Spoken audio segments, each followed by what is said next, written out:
Welcome to Kill a Mockingbird, Chapter 2. Today I want to do three things. One, I want to give you the summary of the chapter. Two, go over some irony, allusions, and symbols in the chapter, and then talk about some themes. So let's talk about the summary. The chapter can actually be broken up into like three sections. It is the first day of school for Scout, something that Scout has been waiting for a long time. But in the first day of school, we can break it down into reading, writing, and Walter Cunningham.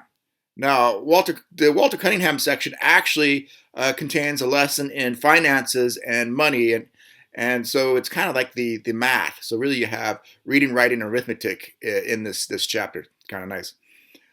So let's talk about reading. So the first day of school, Scout is taken to school by her brother, and her new teacher is Miss Caroline Fisher. Miss Caroline Fisher is a first-year teacher. She's 21.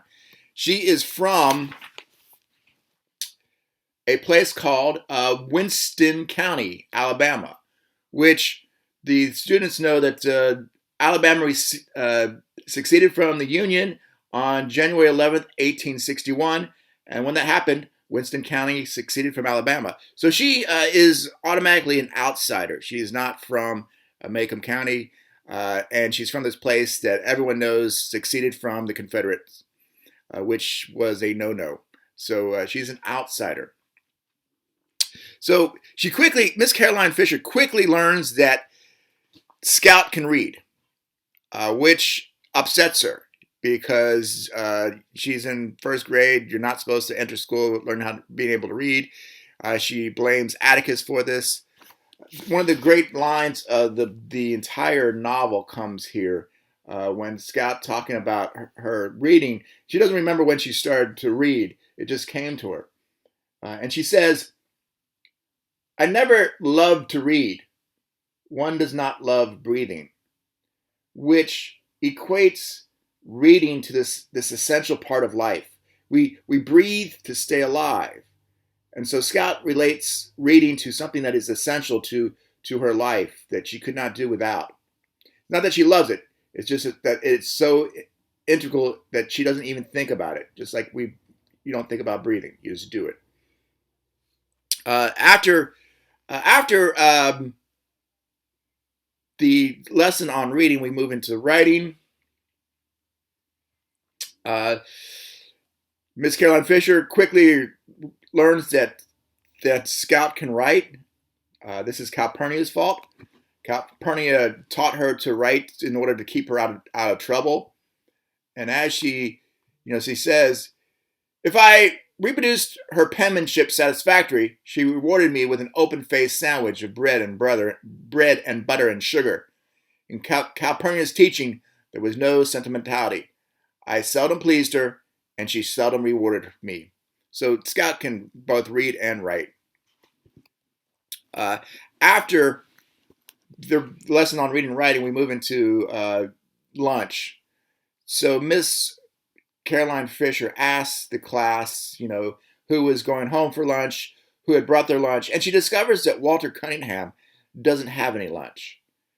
And so she offers him a quarter to go and buy lunch in town, which Walter refuses to take, because Walter knows he can't pay it back. As Scout says, Walter's never seen 3 quarters in his life. What is important here is that we get this sort of backstory on Walter Cunningham. The Cunninghams are going to be very important to this novel. Walter Cunningham has no shoes, and he has hookworms. Hookworms are, worms that are parasites. They come, from a climate that has poor sanitation, climate that's in poverty. Because Walter Cunningham doesn't have shoes, he's probably walked in some mud that had some hookworms in it. What the hookworm does is it gets into your bloodstream, goes to your lungs, and then when you cough it up, it gets into your small intestines. Children with hookworms experience slow growth, both physically and mentally. So, because the hookworm, feeds on your blood, and it deprives a child of nutrients and iron. We also learn in this section about uh, the fact that Mr. Cunningham, Walter's father, has an entailment problems. Now, entailment is a way of it's in a will where it prevents land being sold um, outside of the family. So really, an entailment like it has that the land needs to go from father to son. So the problem here is that Mr. Cunningham can't sell it because of the entailment, and he needs to sell it because he is poor and it's during the Depression. So he really wants to try to sell his land. That's why he comes to Atticus to try to sell it or to sort of borrow against it, but he can't. In order to pay Atticus back, Mr. Cunningham for his lawyer fees on the entailment, Mr. Cunningham pays Atticus in the only way he can. He pays him with a cord of wood, a sack of hickory nuts, and a bag of green turnips. So so this is like again the lesson. This is the poverty of the situation that because of the Great Depression, there is no money or very little money. Walter won't borrow the quarter. Father has to pay Atticus for his help on his entailment with sort of bartering. So Scott tries to explain to Mrs. Caroline Fisher about why Walter Cunningham won't take the quarter from him. She doesn't do a very good job. The teacher gets upset with her, calls her up in front of class, and then smacks her hand with a ruler a few times. Actually, pats her hand is what the actual text says, which is the same as being whipped. All the kids laugh. This is where the chapter ends. Scott is not very happy about this, and she's going to blame Walter. All right, so let's get into some ironies. During the section of the reading, one of the first things that Miss Caroline Fisher does is Miss Caroline seemed unaware that the ragged, dimon shirt and flower-shirted first grade, most of whom had chopped cotton and fed hogs from the time they were able to walk, were immune to imaginative literature. So Miss Caroline Fisher reads a story about a cat that can talk, and the irony here is that usually we use the word immune.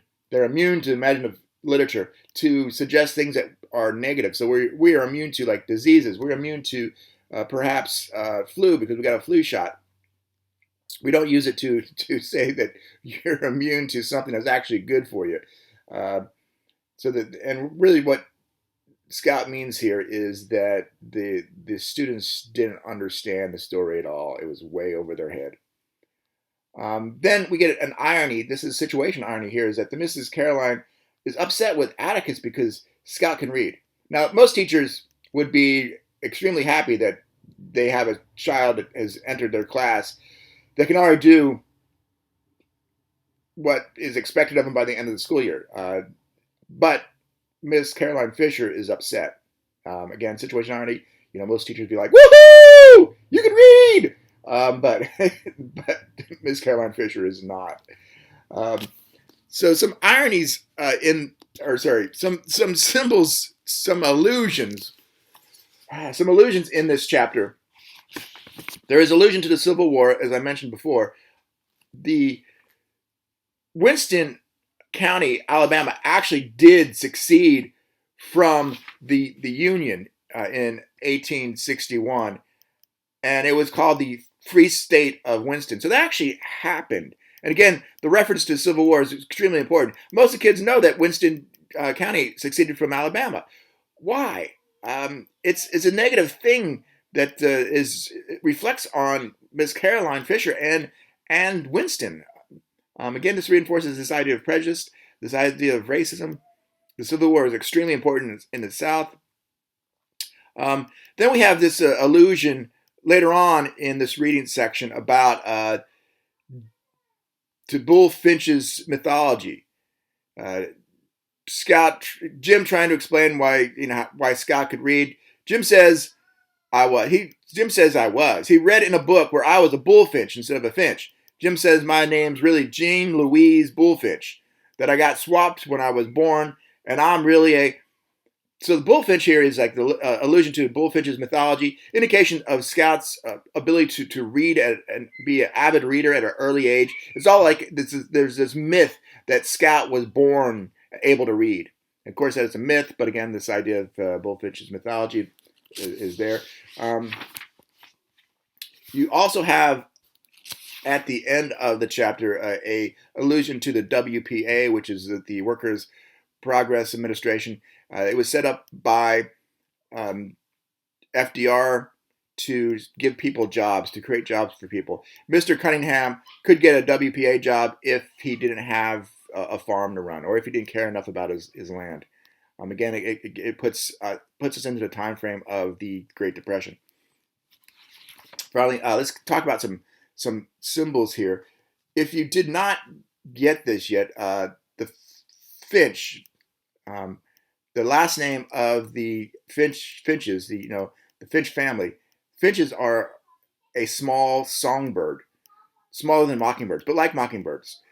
This kind of relates the finches to mockingbirds in the fact that they are going to perhaps struggle with this idea in this town that has issues with racism, just like the mockingbirds will. We'll talk about that later, but like try to actually relate that to the end when you get to the end of the book, and almost maybe replace To Kill a Mockingbird with To Kill a Finch.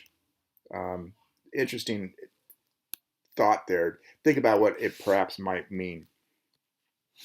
All right, lastly, let's go into some themes. There's a couple major themes here. You have the theme of duty here. You have Jim's duty to take Scout to school, to explain the rules of school to her. You have Scout's duty as like sticking up for Walter Cunningham, or trying to explain who Walter Cunningham is and what the family's like to Miss Caroline Fisher. And you also have Miss Caroline Fisher's duty to take care of her students by giving Walter a quarter because he doesn't have lunch. Beyond this, you have this theme of prejudice that's beginning. You have the prejudice against the outsider, Miss Caroline Fisher. I mean, it's not outright prejudice, but there's she is looked at as strange. You also have the beginning of the prejudice against poverty, or people who is poor. Walter Cunningham is going to be sort of a symbol of this. We'll see how that continues in chapter 3. I hope this helps. See you tomorrow.